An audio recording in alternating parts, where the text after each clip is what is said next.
Hello everybody. I just made that update video. If you haven't seen that, go watch it. But I am going to do something I never had to do for my woodwind class. I'm going to show you how to put together a saxophone and play it. Yeah. So first, start by opening it. Mine has a zipper. Yours might have a latch. I already unzipped mine, but you open it, and then you've got 3, 4 parts, 5, depends on how you classify parts to worry about. You have your body, that's the big part. You have your neck. The neck looks different for every saxophone. Every saxophone. So be careful of that. This happens to be an alto saxophone, if you do not know. And then you have your mouthpiece. Looks like that. So on your mouthpiece, you're going to have 3 parts. You're going to have the actual mouthpiece itself. It looks something like this. Mine has a little pad on it that I put on myself, but most of them, or actually all of them, don't come with that. That's your mouthpiece. Then you have your ligature. It's either made of leather or metal. I had a metal one and I lost it, but this is my leather one. And then you have a reed. A new one will come in a package looking similar to this. It's not going to be this scuffed up. That's been in my case for years. But the inside will look like this, and you take the reed out of the plastic, and this is what a reed looks like. On the back of the reed, there's a tiny little number. I'll bring it closer to the camera so y'all can see it. If it'll focus. Hang on. Maybe not. I think y'all can just zoom in on that little number there. Mine says 3.5. That little number shows you the strength of your reed. The higher that number goes, the stronger your reed is. I would not recommend a new player play on a 3.5 reed. For you guys, I would recommend a 2.5. I've seen starters go as low as a 2 and as high as a 3. I would really not recommend doing a 3. But if that's what y'all choose to do, I'm not gonna stop you.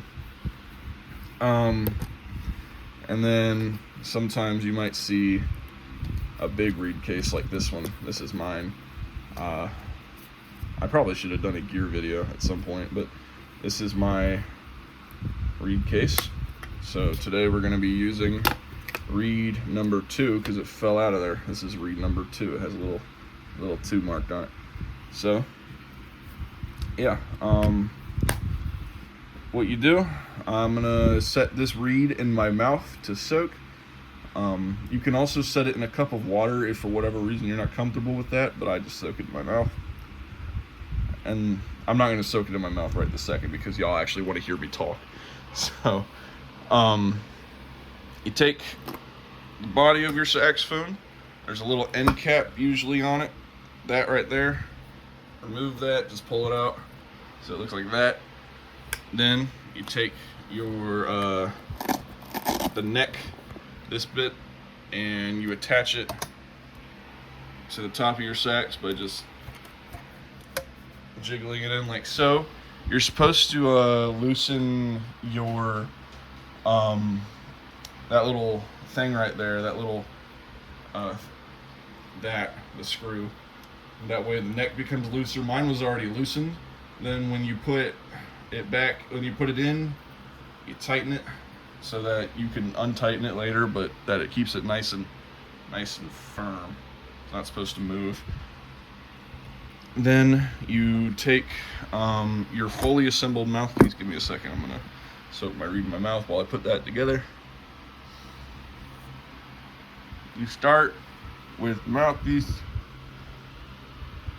You put the reed on the mouthpiece like this. This is very hard to do one-handed, so I would recommend using 2. And you take your, let's see if I can prop it up. Yeah. Then you can take your ligature. Y'all see that? You take your ligature, you put it like this. The screw will always face, on the back it'll face this way, and on the front it'll face that way, I think. Yeah. So there's a short side, and there's a skinny side and a fat side. Put the fat side down. And then your mouthpiece should look something like, make sure it's nice and straight. It's never going to be perfect. But your mouthpiece should look something like this when fully assembled. You might notice there's a gap between the reed and the mouthpiece. You want to make sure that the tip of the reed, be very careful when touching the tip of the reed, and the tip of the mouthpiece are lined up as good as you can get it. I can't really see it from here, but that's because I got a video camera, and my video camera sucks. It's just my phone. So you tighten this, and then you take the whole shebang, and you put it on the cork of your neck, like so. You twist it on there. If it doesn't go on nice and smooth, you can get cork grease for your saxophone and rub it on the cork. You take some in your fingers and you just rub the cork with the mouthpiece off of it. You rub the cork until it's nice and in there, and then you slide your mouthpiece on, and it makes it a lot easier. But my cork is down enough to where I can just slide my mouthpiece on there pretty good. If for whatever reason your cork is too small for your mouthpiece and it just kind of falls onto your cork, then or off your cork as it may be, you can get two things. One, you can use paper to wrap around the cork. You can also use Teflon tape, which might be known as plumber's tape to you, if you don't know what Teflon tape is. If you don't know what either of those things are, look it up. You can get it for $1.50 at your local hardware store. I usually get it from Ace. They're not expensive, and you can get as many rolls as you want. Wrap it around there. I try to change mine every time, but if you don't do that, it'll still stay on there. It's not as good as just having your cork replaced, which isn't an expensive procedure. But if you have to do that, then go for it. And then when your saxophone is fully assembled, it should look something like this. I can't full view it because my arm isn't long enough, but that's what it should look like. Then, saxophone is the only woodwind in which you need a neck strap. Clarinet uses one, and I think oboe might use one too. But saxophone, you absolutely need it because this thing is about 10 pounds, and you're strong until you try and hold something out in front of you for an hour. Even a water bottle is heavy after a certain while. But your neck strap, there's a little clip on it. Some might have a different style of clip. This is the clip I would recommend. This is my favorite clip because it stays the most secure. You might see a clip where, like a push-in clip, where you start here and you push it in and you clip it and then you let it go. Some are just a hook. I would rather you not do that as a beginner, but this is what I use. It's something like this. There are better neck straps than this one for all of you professional saxophonists out there, but this is what I have right now. So it's a little long for me actually, but you you put it on there like so. You put the neck strap around your neck, and then you got your saxophone fully assembled. So now I'll show you how to play it. I wonder.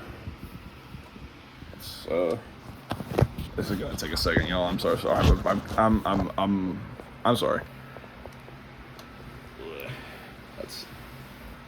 Is there a better way to do this?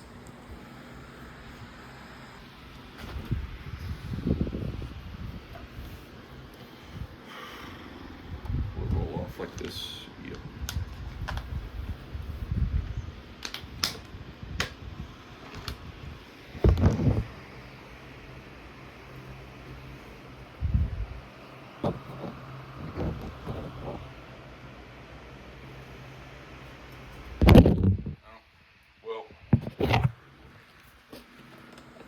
I wish there was a way to like flip this thing around.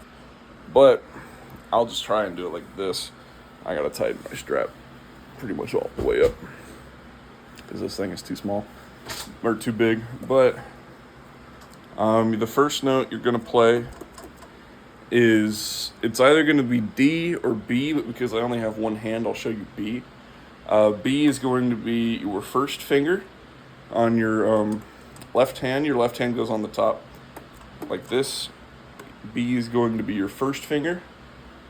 It's going to sound like this.